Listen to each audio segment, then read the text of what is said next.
My name is Marc Bruce. I'm CEO and co-founder of Microvolution. Our main thing is GPU-accelerated image processing algorithms. This company in general sort of spun out of a side project during my PhD at Stanford doing immunology, where I was looking at immune synapses, all of 10 pixels across, but with about 3 pixels of blurring. So just absolutely no way of actually doing anything. And in the course of a couple hours, accumulating tens of gigabytes, but then taking several days just to get through any number of these data sets. So today I'm mostly talking about deconvolution, what we've done as a company in terms of speeding up deconvolution. I'll talk about more as much as we can, but also as I go along, how we can apply these sort of same ideas we've come across into other image processing techniques and thinking about how to take some other problem you're solving and parallelize this as well as we need to.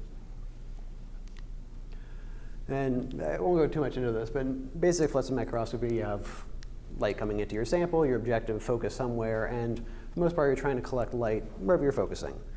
The problem is that since we're illuminating the entire thing at a time, we're damaging the sample a lot from that very high intensity light, and especially even, as people have found out, really the photophysics of a actively fluorescing fluorophore is actually doing as much damage as the light coming in. We have a haze from out-of-plane fluorescence, so we have trouble going through and trying to analyze anything along the way. And blurriness due to diffraction, basic physics diffraction, is really reducing our ability to resolve those small objects in our sample.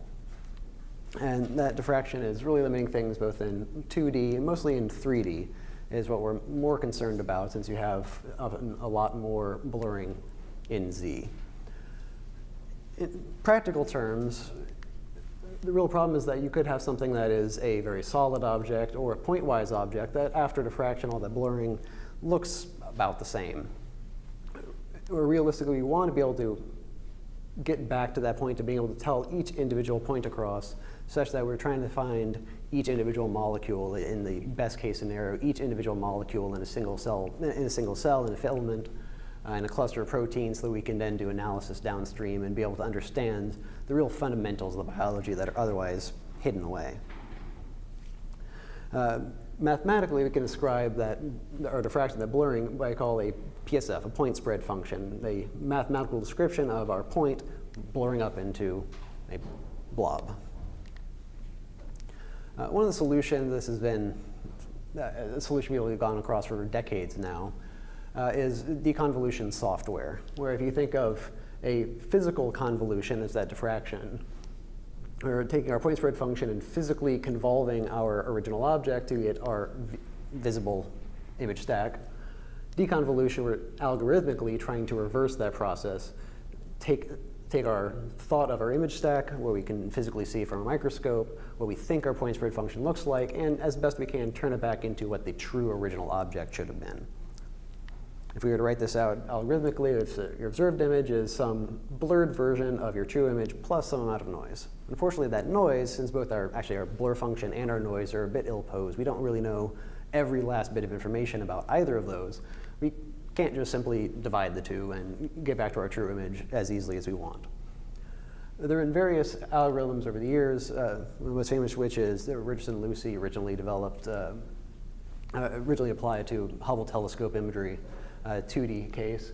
It's an iterative algorithm where we're looking at the noise assumption based on Poisson noise. A very good assumption for the most part, especially for photon-limited, very dim samples, where we're limited by photon noise, less so than Gaussian noise, which is more your camera blur, or sorry, your camera readout noise. So we're going to take that original equation, put it into a nice, slightly easier notation. Then this is the core Richardson-Lucy algorithm, where we're taking our observed image and iteratively trying to update, say, what is our current image, let's try to blur it, update it, and give us a new image based upon what we think. And again, this is the core Microvolution algorithm with a lot of modifications and optimizations. And this is one of those points I was saying, when you're trying to solve some problem, think more about how you can break down each individual component. So here, calculating that point spread functions, where we're using a theoretical point spread function. This is actually a pretty hefty equation with lots of integrals and computationally intensive operations. and being able to figure out, okay, how can we parallelize this operation as best as we can so we can recalculate a new point spread function each time for each new imaging condition instead of calculating once and hoping that. Which in the case of us with GPU programming actually makes a big difference because sometimes transferring our point spread function from disk up to the GPU can take much longer than just calculating a new one from scratch. Going through and saying, all right, where can we reuse memory blocks and minimize transfer, maintain locality such that two operations are as close as possible. If we can't physically fit it all on the GPU, what is the least accessed thing that we can stick onto either a different GPU with peer-to-peer memory or even into CPU RAM with pinned memory, and still keep things moving as fast as we can, but keep it as agnostic as possible so the user never, as best we can, never has to think about where anything is and just can hit run and it'll go. And a lot of other things, a lot of other additions to this in terms of noise suppression that I won't have time to go into today, but I'm certainly happy to answer questions you have later. The big thing about these algorithms that traditionally, as Sergey was saying, have been very time intensive and very memory intensive as well. So they would take originally overnight, if you're lucky you wouldn't crash, down to hours, and even into minutes can still be a very lengthy span of time when your cell might only be alive for a couple of minutes. You don't have time to acquire your image, deconvolve it, process it, see if it worked out, and then go back. It might have moved on, might have died. You need to have an answer as fast as possible. With Microvolution, that's for really seeing this, and actually this is even older data. I think this is on older Pascal cards, using 200 times faster than CPU. So we could be taking, for these really larger images for microscopy, 15 minutes or down to the order of a few seconds. And this is really letting people think about changing how they view deconvolution instead of a post-processing thing where you're just trying to make it look pretty for sending it off to nature. Instead, I want to help people think about what can I change about my experiment itself. I mean, if you can deconvolve your image in real time, you can start thinking about optimizing your image capture itself. Such as if you have some image that I know that this amount of signal-to-noise ratio is sufficient for the downstream analysis. But I know that I can only acquire 15 minutes of images, so that's all I can do. If you can cut your illumination in half, say, I can barely see a thing, I don't know if I can do this, no one in the right mind who has a block of time on an instrument is going to knowingly risk not being able to get what they need out of that day's experiment. But if you can deconvolve immediately, know that you have sufficient signal-to-noise ratio as a deconvolution, reassigns your pixels, gives you better signal-to-noise, and helps you cut through, you can say, okay, I'm going to cut that in half, or I'm going to cut that by threefold, fourfold. And if you can acquire that image faster, you might be able to take more time points, longer time points, or even just finish your day faster such that the next person can get on an instrument that's already overbooked. As an example of some things you can do when you can deconvolve, this is when you take the higher signal-to-noise ratio. This was one of our users, actually local in New York, at Yeshiva University. They took some data they had originally already published. The reviewers are perfectly fine with it. Looking at raw fret images with fairly low contrast. So here, it's a little hard to see, but here in green you can see this macrophage that is attempting to swallow this red blood cell. So this splenic macrophage trying to chew up a red blood cell so it can get the iron back into the circulation. Using a biomarker for activity of a GTPase is called CDC42, they can just barely see a little bit of activity right at the cup of where it's trying to swallow. Taking that exact same data, deconvolving it, and then rewriting that analysis, they found a fourfold effective increase in the contrast after deconvolution. And now it actually looks like a macrophage should. You can see all these little ruffles in the macrophage. Definitely can't see it in the back, but right at the tip, we have a very high CDC42 ratio right where the activity of that protein should be. And certainly it's a lot easier to pick out that distal cup where it's swallowing the red blood cell. Again, this is the exact same data processed, no modifications to the thing, and we're getting better data out of it simply by reassigning all that blurred light back to where it should have been, and we get that better contrast ratio. Sometimes people are fine with the contrast, but it's really diffraction that's limiting things. So if you have two point-like objects getting closer and closer, eventually it's very hard to really tell them apart. But with the right acquisition conditions, even that traditional Widefield microscopy, which should have a resolution limit with the highest end objectives you can find of 240, 260 nanometer resolution, Seeing here, this is called the ArgoSim slide, a special UV patterning on a slide that fluoresces. So these two lines should be separated by 180 nanometers. You can't even tell there are two lines, just a big blob of things. And you can see here, there's certainly no visible separation. But even on this wide field after deconvolution, you can now visually, not a huge separation, these are still very close to each other, we can easily pick out those two peaks. Again, on the exact same experiment, so we're giving new life to an older machine instead of having to go out and buy a brand new $500,000, $1 million microscope and all the accoutrements. You can take that older instrument and get more out of it. Sometimes people aren't really operating in optimal conditions. So here we're looking at very low contrast ratios. Our background counts are about 100. Our signal is 110 to 120. And in this case, they had their camera maxed out. They were pumping as much light in as they could. They had 2-second acquisition per frame in Z. They could not get any more light out of the sample. And after deconvolution, now we can start thinking about doing automatic segmentation, really picking things apart, again, with the exact same thing. But you can think of this conversely. Maybe this was what you can normally work with. Cut down your light, reprocess it immediately, and say, yes, I can still work with this. I can now make my sample happier. Even in cases where you have a good signal-to-noise ratio, all of that out-of-plane fluorescence, this is a maximum intensity projection. So really, you can see everything here, but you can't really pick any individual features apart. There's just too much out-of-plane fluorescence.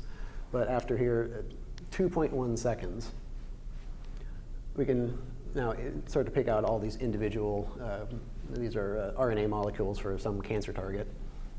Start picking things apart and really getting into, even with old, fairly cheap microscopes, really getting more life out of it. Moving up into more complex technologies, complexity even still being several decades old, with confocal microscopy, instead of illuminating the entire sample, you send the light through either a single pinhole, scan it back and forth, or through an array of pinholes like swap field or spinning disk confocal. This is one of the techniques I'll be talking a little bit more later,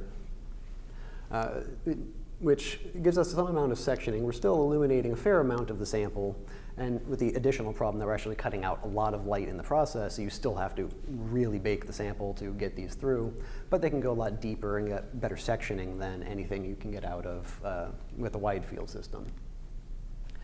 Even then, we can still take that image, deconvolve it in just a few seconds. It's a little hard to tell here. We have actually the same thing where we've gotten this one down into the 180 nanometer range off of a standard confocal that shouldn't be doing any better than 220, 240 nanometer resolution. Building on some of these light sheet microscopes, a lot less sample damage as the light is coming in from the side instead of directly down. So we're, as best we can, illuminating only what we want to image. Since Loic talked about these earlier, I won't go too much in detail. So we have some of the benefits of that, but we're still really limited by resolution because this sheet has some amount of thickness to it. But we can take much bigger light sheet images that are getting bigger and bigger with newer technologies and deconvolve that in just a few seconds, even for, here is a fairly large volume. And these volumes are really only growing, especially since the camera manufacturers very inconsiderately made their cameras bigger and faster simultaneously, and new sample preparation techniques with cleared light sheets where you can go deeper and deeper into these samples. So actually this is actually fairly small for what some people are doing with their light sheets. A 2K by 2K by 2K volume is no longer uncommon, much to my chagrin. On the other side of things, rather than going to bigger and bigger, we can also talk about using light sheets that go faster and faster. So the Lattice light sheets, that is one sold by 3i, smaller field of view, but they can run this at maximum frame rate of the camera. So they can run this full field of view at 100 frames a second or crop down to several hundred frames per second. So depending on how big the volume itself is, this volume probably took 4 or 5 seconds to acquire, and here we're deconvolving the whole thing in 10 seconds on some older GPUs.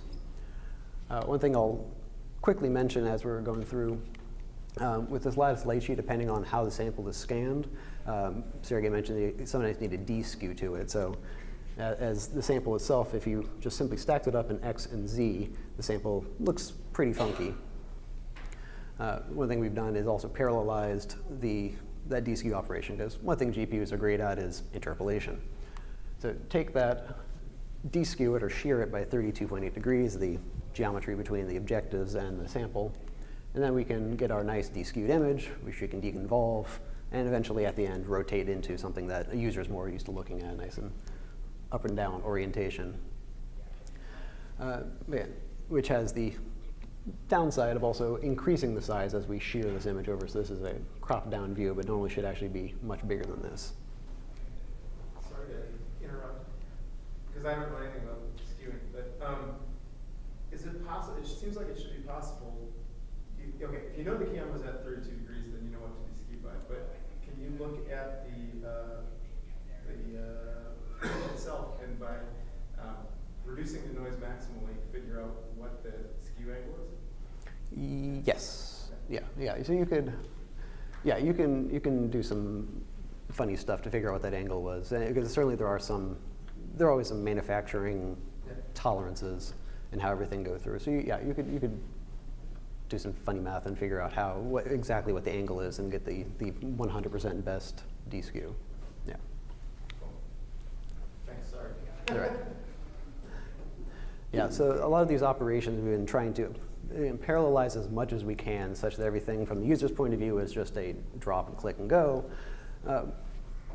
But from the end, there are a lot of different ways that people want to interface with things. So I've really designed everything as API first. And this is something I really encourage people to do. Instead of thinking about how to package everything into executable, even commercial companies, if you can write everything as an API, even something's private to the company and something's public to the users, then you can, as Joel was suggesting, eat your own lunch.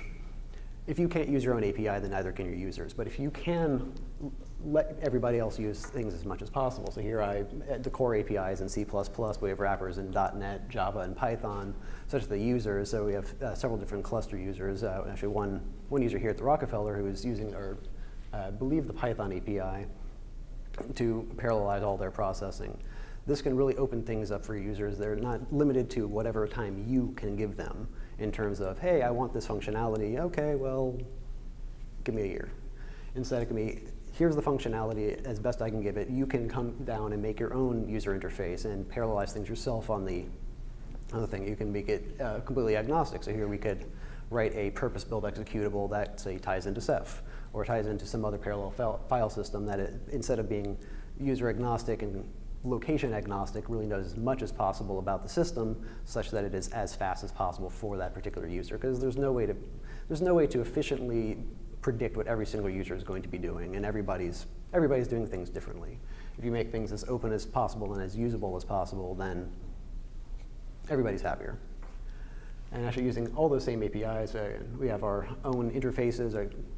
Most of our users use our GUI interfaces. In Fiji and Microvolution 2, which we have a live deconvolution plugin. We have a plugin into Slidebook and some other software packages. Try to make things as easy as possible. So people who want to program can program, people who want a GUI can GUI, and wherever they want it wherever people are used to using is the most efficient place for them to use it. The software itself runs pretty much anywhere. It can run on anywhere from big HPC clusters, and we have big deployments at St. Jude and University of Queensland. IMB and their research computing center actually in different cities collaborate on a project, and this is where a lot of the rest of my talk is going to be talking about both St. Jude and IMB's work.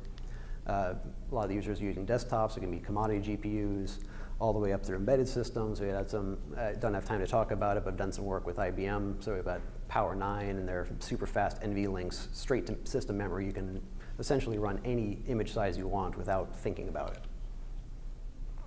But really something that a lot of these users, and Queensland in particular, has gotten me thinking about the evolution of this image processing workflow.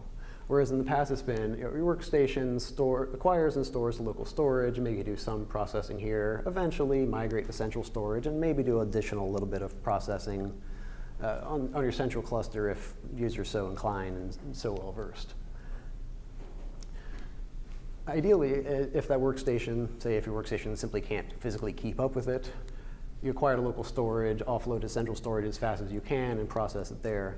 Something Queensland's actually been looking at is skipping the local storage completely, going directly from workstation to that central storage. And this is actually in an entirely different city over, I think, 40 gigabit fiber and finding that their Lattice light sheet operating at max speed can still keep up writing to their parallel cluster.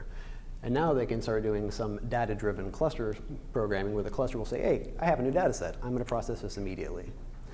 And this is, this last part, you'll have some of the benchmarks we'll be getting into now, really thinking about how to modify that workflow and really what real time means to people. So people working with a desktop, real time could be, I want to click it, and by the time I'm finished clicking, it's up and ready. It could be, by the time my next image has acquired, I want to be seeing the last image.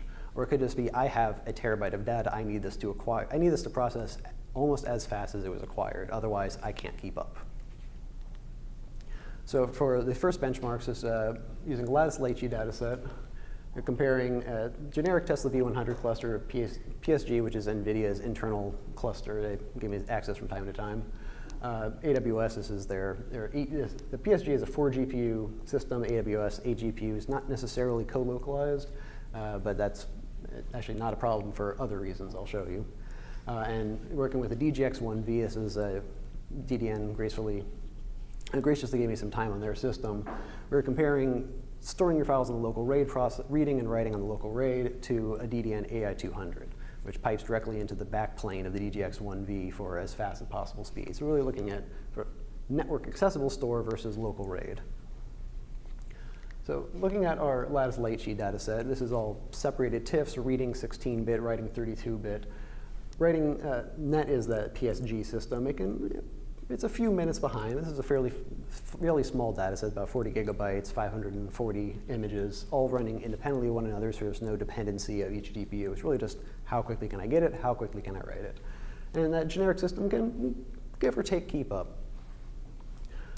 Most interesting is that we see here that the local RAID and the AI200 have almost no difference, and actually right around the 2 to 3 GPU mark is where we actually have the AI200 running faster than a local RAID. There's a higher throughput, and this is a very blocky sort of system. It reads an image, processes, writes it. So the AI200 is maintaining a higher throughput than a local RAID, and this is actually ignoring the amount of time it would have taken to copy from whatever your farther workstation or your central storage onto that local computer, process it, and then writing it back. So you can really see that this is the idea of skip local storage if you can. If you can have a fast enough connection from your cluster or your workstation, just do it from there. And you could still run this on AWS. I wouldn't recommend it at $25 an hour, but to each his own. In this particular case, this image is fairly small. These are only about 75 megabytes per volume. And so at our break-even volumes per minute, even AWS can just barely keep up. All of these can keep up. So we could be running this on a desktop GPU. And we see a fairly efficient scaling as we get more and more linear as the number of iterations increase. So that iterative algorithm goes from 10 to 25 to 50, where 30 is actually a fairly common number that people are running. So we can sort of guess that this is more I/O bound, where we're still waiting. The GPUs are sitting idle as we just haven't been able to read and write fast enough to keep up with this. Where we go further in, then we're getting into the compute bound scenario, where we are saturating our GPUs and we're not waiting on the I/O quite as much.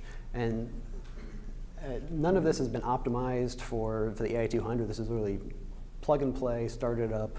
We're actually ignoring any optimizations we can do in terms of the file size and number of concurrent I/O operations we can do. This is just the user has no idea what's going on, hits a button, and these results pop out. But since these are fairly small, you really want to go into those much, much bigger ones. Your spinning disk system is actually a dual camera spinning disk system. So this is spitting out data at about 1.6 gigabytes per minute. No, per second. So two cameras, 4 megapixels each, 16-bit images spitting out across the network. 1.3 gigabytes per volume, only about a quarter terabyte for that data set. And 3 more Lattice light sheet, these ones actually needing a D-skew. So these are the input volumes. That size actually increases by 50% in the X. So these data sets are getting larger. And as you can expect, more amounts of data take longer to process. Flipping that around makes it a little easier to see. You can see that you really have efficient runtime scaling with the volume size, where are these two here, the sample 1 and 2x FYVE3. They're about the same size, they take about the same amount of time. So it really is based on really the size of everything. And again, plotting the break-even point, our lattice is well above our threshold. Some of the other lattice data sets are keeping fairly strongly, needs a few GPUs to catch up. The 10 millisecond or giant spinning disk is really where we're slowing down. And part of that is we're reading a gigabyte of data, we're writing 2 gigabytes of data. And we're also being a little mean to ourselves. We may not have actually been acquiring this at absolute maximum frame rate. We're ignoring the amount of time it takes to write the image from the microscope across whatever network. But you can see, with a few modifications, you can keep up. And this is also kind of a worst case scenario. Very few people can actually keep up with a 10 millisecond or 20 millisecond exposure because you just don't have enough signal to noise ratio. We hope they can, especially with deconvolution, be able to move down to shorter and shorter exposures, but it's still hard. But we still see very strong scaling for all these data sets. Interestingly, these 3 are all the ones with the deskew operation that currently is a separate operation, so we send a GPU deskew and then bring it back. And eventually we're going to integrate that fully into everything so we can minimize those GPU round trips at a time. Such as with the point spread function, minimizing that round trip can really make a big difference for speed. And a lot of different further optimizations, a little over on time, that we're looking at. Again, every scenario is a little different. Everybody wants something different. But reading and writing from native formats so we can even stream during an instrument write. And doing more operations in parallel in terms of splitting onto GPU and running on multiple GPUs, using peer-to-peer memory for speeding things up if it's outside of the GPU bounds, and extending things for more pre and post processing. Right. Yeah, thank you for your time.